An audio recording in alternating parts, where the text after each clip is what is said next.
শেষ নবী হযরত মুহাম্মদ সাল্লাল্লাহু আলাইহি ওয়াসাল্লাম একজন ধর্মীয়, সামাজিক ও রাজনৈতিক নেতা এবং ইসলাম ধর্মের প্রবর্তক ছিলেন। তিনি আল্লাহ প্রেরিত একজন নবী, যিনি আদম আলাইহিস সালাম, ইব্রাহিম আলাইহিস সালাম, মুসা আলাইহিস সালাম, ঈসা আলাইহিস সালাম এবং অন্যান্য নবীদের একত্ববাদী শিক্ষাকে প্রচার ও দৃঢ় করতে এসেছিলেন।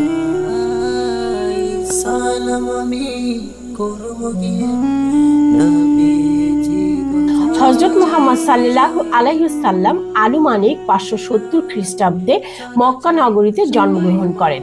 তার পিতার নাম আব্দুল্লাহ ইবনে আব্দুল মুত্তালিব এবং মাতার নাম আমিনা বিনতে ওয়াহাব।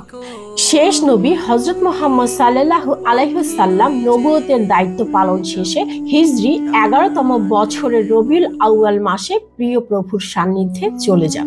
আনসার ও মুহাজির সাহাবীদের সর্বসম্মতিক্রমে হযরত আবু বকর সিদ্দিক রাদিয়াল্লাহু খলিফা হিসেবে মনোনীত হলে নবীজির কাফন দাফনের কাজ শুরু হয়। সোমবার দ্বিপ্রহরে নবীজির ইন্তেকাল হয়।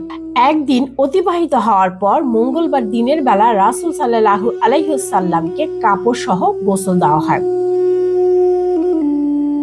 গোসল দেওয়ার কাজে অংশগ্রহণ করেছিলেন হযরত আব্বাস রাদিয়াল্লাহু, হযরত আলী রাদিয়াল্লাহু, হযরত আব্বাস রাদিয়াল্লাহু এর ছেলে ফজল বিন আব্বাস রাদিয়াল্লাহু ও হযরত কুমাস রাদিয়াল্লাহু, রাসূলুল্লাহ সাল্লাল্লাহু আলাইহি ওয়াসাল্লামের আজাদ করা গোলাম শুকরান রাদিয়াল্লাহু, হযরত উসামা বিন যায়েদ রাদিয়াল্লাহু ও হযরত আওস খাওলি রাদিয়াল্লাহু।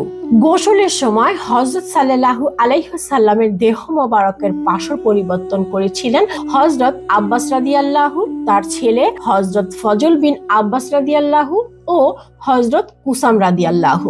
রাসূলের দেহ মোবারকে পানি ঢেলে দিয়েছিলেন হযরত উসামা বিন যায়েদ রাদিয়াল্লাহু ও শুকরান রাদিয়াল্লাহু। দেহ মোবারক ঘষে দিয়েছিলেন হযরত আলী রাদিয়াল্লাহু। তার বুকের সঙ্গে হেলান দিয়ে রেখেছিলেন হযরত আওস খাওলি রাদিয়াল্লাহু। কুবায় অবস্থিত গারস নামক কূপের পানি এনে বড়ই পাতা মিশ্রিত করে পানি গরম করার পর নবীজিকে গোসল দেওয়া হয়। গারস কূপের পানি রাসূল সাল্লাল্লাহু আলাইহি ওয়াসাল্লাম নিজেও পান করতেন। গোসলের পর 3টি সাদা ইয়ামানি সাহুলিয়া চাদর দিয়ে নবীজিকে কাফন পরানো হয়। কাফনের মধ্যে জামা কিংবা পাগড়ি কিছুই ছিল না।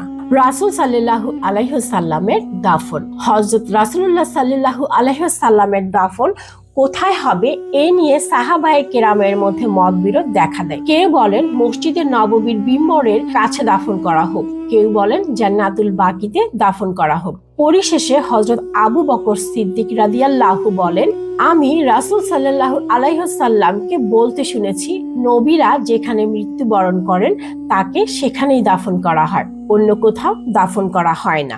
এই মীমাংসার পর রাসূল সাল্লাল্লাহু আলাইহি ওয়াসাল্লাম হযরত আয়েশা রাদিয়াল্লাহু এর ঘরের যে বিছানায় মৃত্যুবরণ করেছিলেন সেখানেই দাফনের সিদ্ধান্ত গৃহীত হয়।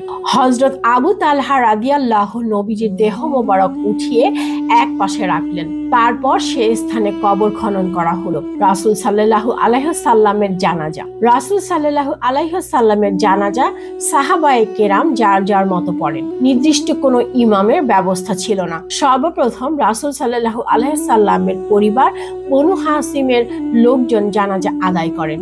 এরপর ক্রমান্বয়ে মুহাজির ও আনসার সাহাবীরা জানাজা আদায় করেন।